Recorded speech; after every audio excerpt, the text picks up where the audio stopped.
Bonjour à tous, bienvenue dans votre émission Direct Santé. Cette émission qui est dédiée à la santé et au bien-être de toute la famille. Nous, Direct Santé vous informe sur de nombreuses pathologies, de traitements ou encore une bonne hygiène de vie. L'avortement est un acte médical qui met fin à une grossesse. Il s'agit de soins de santé de base pour de millions de femmes, de jeunes filles et d'autres personnes qui peuvent tomber enceintes. Il peut être spontané, c'est-à-dire se produire sans le vouloir à cause des problèmes de santé ou génétiques et bien d'autres, ou sinon d'autres causes, c'est-à-dire qui peut être aussi provoqué. Donc c'est un acte volontaire. On estime qu'une grossesse sur 4 à travers le monde se termine par un avortement chaque année. Tout savoir sur l'interruption de grossesse, nous ferons le point avec Madame Koumaï Grasse qui est sage-femme. Et puis en deuxième partie de l'émission, Alexandra répondra à vos questions que vous nous avez laissées sur notre numéro WhatsApp, le plus 228 79 84 27 52. Bonjour Madame Koumaï, comment ça va? Je vais très bien. La Comme vie est d'habitude, belle. la vie est belle. La vie est belle. Bonjour Alexandra. Bonjour madame et bonjour chers téléspectateurs. Donc aujourd'hui, Madame Koumaï, on va parler d'un thème très spécial, enfin très spécial pour les femmes surtout, c'est l'avortement. Donc avant de commencer ça, bon, j'ai un peu introduit qu'est-ce que c'est que l'avortement, mais pouvez-vous nous expliquer un petit peu qu'est-ce que c'est qu'un avortement pour les femmes? Ok, merci beaucoup pour le thème et l'avortement qui touche beaucoup de femmes. Aujourd'hui, les femmes que nous recevons dans nos centres de santé pour les consultations prénatales, au moins 40% affirment avoir une fois fait l'avortement dans leur vie. Donc, c'est un thème qui touche la plupart des femmes qu'il faut en parler. Une fois encore, merci pour le choix de ce thème. Quand on dit l'avortement, c'est quoi l'avortement? L'avortement, c'est une interruption ou soit l'arrêt de l'embryon ou bien du fœtus avant 22 semaines d'aménorrhée. Avant 22 semaines d'aménorrhée, c'est-à-dire dans les 5 mois. À partir de 22 semaines d'aménorrhée, On va y revenir pas sur le temps, le temps que ça prend avant de le faire. Mais pourquoi ces femmes-là viennent chez vous ou chez les gynécologues ou pour mettre fin à leur grossesse? Comme on le dit, quand on dit avortement, nous avons plusieurs types d'avortements. Nous avons des avortements qui sont spontanés, c'est-à-dire la femme est enceinte et brusquement elle se rend compte que sa grossesse est en train de partir. C'est dans ça aussi nous avons les avortements provoqués. Les avortements provoqués, soit c'est le couple ou bien la femme qui va décider d'une manière volontaire de mettre fin à sa grossesse. Et dans les avortements provoqués, nous avons aussi deux types. Ça peut être médical ou bien ça peut être clandestin. Le médical, c'est lorsqu'il y a un problème, lorsqu'il y a un souci, lorsque la vie de la maman est en danger, ou la vie du papa est en danger, ou c'est une grossesse qui est issue d'un viol ou de l'inceste. Le collège des médecins, des gynécologues avec le couple peut décider de mettre fin à cette grossesse. Il arrive souvent des cas comme ça où des femmes, pour une histoire de viol, se retrouvent dans ces conditions-là. C'est des cas qui sont fréquents. Ouais. C'est des cas qui sont fréquents. Inceste, viol, malformation du bébé, la santé de la maman qui est en jeu, tout ça là. Donc on décide de mettre fin. Là, c'est de là on parle de l'avortement médical. Médical. Et donc du coup c'est le couple qui vient vous voir pour pouvoir prendre la décision ensemble, ou c'est surtout la femme qui vient et parce que bon, les papas souvent ils se déplacent pas pour ce genre de ils poussent la femme devant et c'est la femme qui s'occupe de tout ça et qui Pour suit. l'interruption volontaire, c'est le couple qui doit se décider puisque la grossesse vient du couple. Oui. Donc, laisser la femme se décider, c'est un peu, après tout, il peut y avoir des jugements et tout. Donc, comme on le disait aussi, il y a des avortements volontaires clandestins. C'est là la femme, pour des raisons qu'elle-même, et pour des raisons diverses, elle va aller décider d'aller se faire charcuter, comme j'ai l'habitude de dire sur les réseaux, d'aller faire mettre fin à la grossesse. Nous parlons de l'avortement volontaire clandestin. Mais quand vous parlez de clandestin, pour moi, c'est quoi? C'est qu'est-ce que c'est? Est-ce que c'est les gens qui viennent quand même en clinique ou c'est fait à la maison? C'est fait comment ça? La plupart du temps, ces avortements clandestins se font d'une manière cachée. Comme aujourd'hui, dans notre pays, l'avortement volontaire n'est pas autorisé. Ils utilisent plusieurs voies et moyens pour mettre fin à des grossesses. Des fois, ça donne à des personnes qui ne sont pas expérimentées. Mais il y a quand même d'autres qui vont vers les personnes, le personnel médical. Mais vu que cet avortement volontaire est interdit par la loi, nous considérons tout ça comme des avortements clandestins. Interdit par la loi, c'est-à-dire hein. Interdit par la loi parce que notre loi ne permet pas, n'autorise pas de faire un avortement. Et quand nous prenons le code de la santé de reproduction, quand il y a un avortement, même quand il y a une complication, Oui. la personne qui a avorté, la personne même qui a aidé la personne à retrouver la personne qui a avorté, tous seront pénalisés par la loi. Et ça va Donc même la loi, elle jusqu'à interdit ici. 1 à Autour. 2 ans de prison. De prison. Voilà. Ouais, dis donc. Donc on parlait tout à l'heure de différents types d'avortements. Donc quels sont-ils? Les différents types d'avortement, nous avons 2 types. Nous avons l'avortement spontané, c'est-à-dire la femme est enceinte brusquement. Un beau matin, elle se rend compte, le couple se rend compte que la grossesse est en train de partir. Nous avons les avortements provoqués que j'ai dit pour des raisons de santé, pour des raisons de malformation. Quand un bébé est mal formé, le couple peut décider avec le collège des gynécologues mettre fin à la grossesse. Si c'est une grossesse qui est issue d'un viol de l'inceste, le couple aussi peut décider avec le collège des médecins mettre fin à la grossesse. Et nous avons le troisième côté qui est les avortements volontaires clandestins, c'est-à-dire la femme pour des raisons diverses qui va décider d'aller mettre fin à sa grossesse par des moyens divers. Les gens le font clandestinement parce que la loi l'interdit, mais des fois on se retrouve dans des situations où on n'a pas le choix, justement. C'est ça. On n'a pas le choix aujourd'hui. Le gouvernement, l'État a mis tous les moyens pour que tout le monde puisse avoir des rapports sexuels, une sexualité responsable pour avoir une grossesse quand il veut et non être considérer une grossesse aujourd'hui comme une surprise, un accident, et c'est un événement qui est non lieu avec les méthodes de planification familiale qui sont disponibles, qui sont accessibles à tout le monde. Même on est allé même autoriser les méthodes contraceptives aux adolescents. Donc de nos jours, on ne doit plus parler d'une grossesse comme un accident.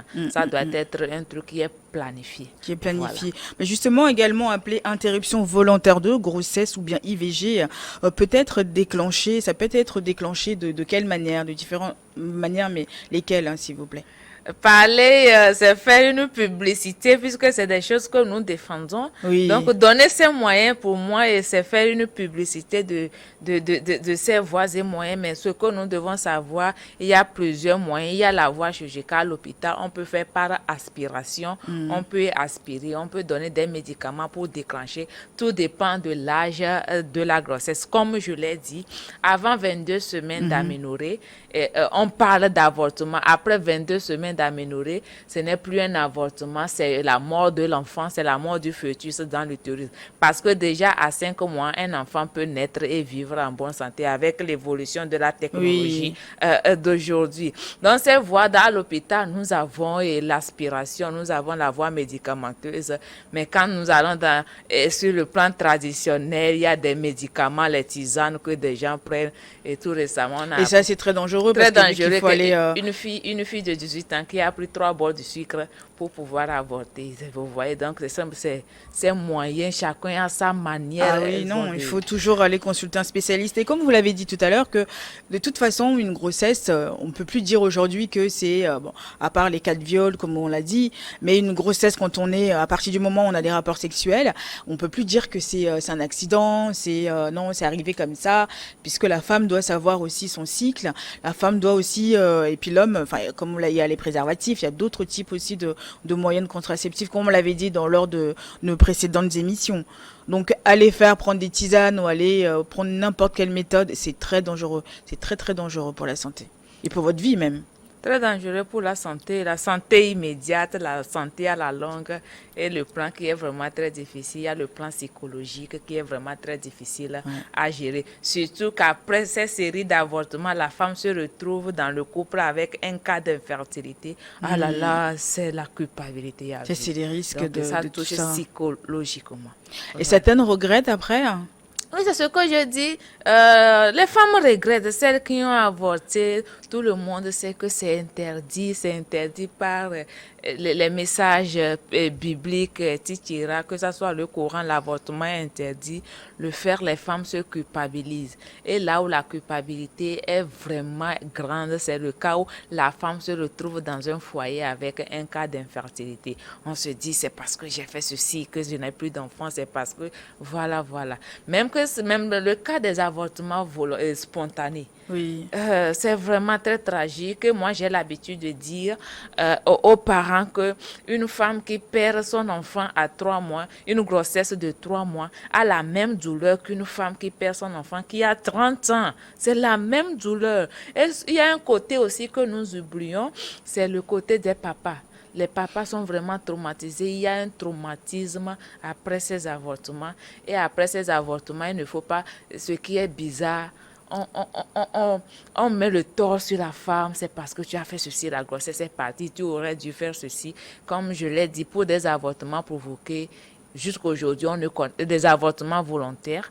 On ne connaît pas les avortements spontanés, je voulais dire. On ne connaît pas jusqu'à aujourd'hui des causes, mais il y a des facteurs de risque. Donc, quand ces cas arrivent, s'il vous plaît, il faut accompagner les mamans parce que c'est vraiment très traumatisant. Non seulement un accompagnement gynécologique, il faut aussi un accompagnement psychologique. Oui, surtout les papas, il faut être là aussi pour vos femmes, hein. Il faut être là aussi pour vos femmes. Et selon l'OMS, une femme meurt toutes les 8 minutes dans le monde en raison de complications liées à un avortement. Comment s'y prendre pour éviter ces complications? Comment s'y prendre pour éviter ces complications? C'est de prévenir l'avortement. Et c'est de prévenir l'avortement, quoi, ou soit de prévenir des grossesses indésirées en faisant le choix de sa méthode contraceptive. Et comme je l'ai dit, aujourd'hui, quand on prend les statistiques, ce n'est plus les jeunes et les adolescents qui font plus des avortements, c'est les femmes au foyer, des femmes qui accouchent, qui ne font pas le choix de la méthode après un accouchement et qui oublient qu'après un accouchement, même s'il n'y a pas encore le retour des règles, on peut tomber enceinte. On opère les femmes par césarienne, les femmes accouchent par césarienne, elles reviennent 1 an après avec une grossesse de 9 mois.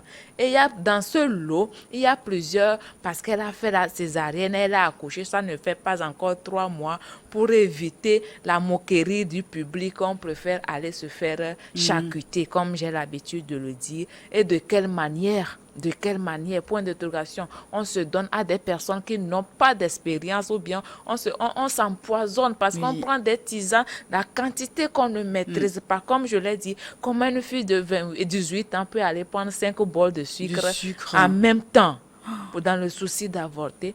Donc, pour éviter ces complications qui sont les décès, c'est le pire, puisqu'il y en a plusieurs.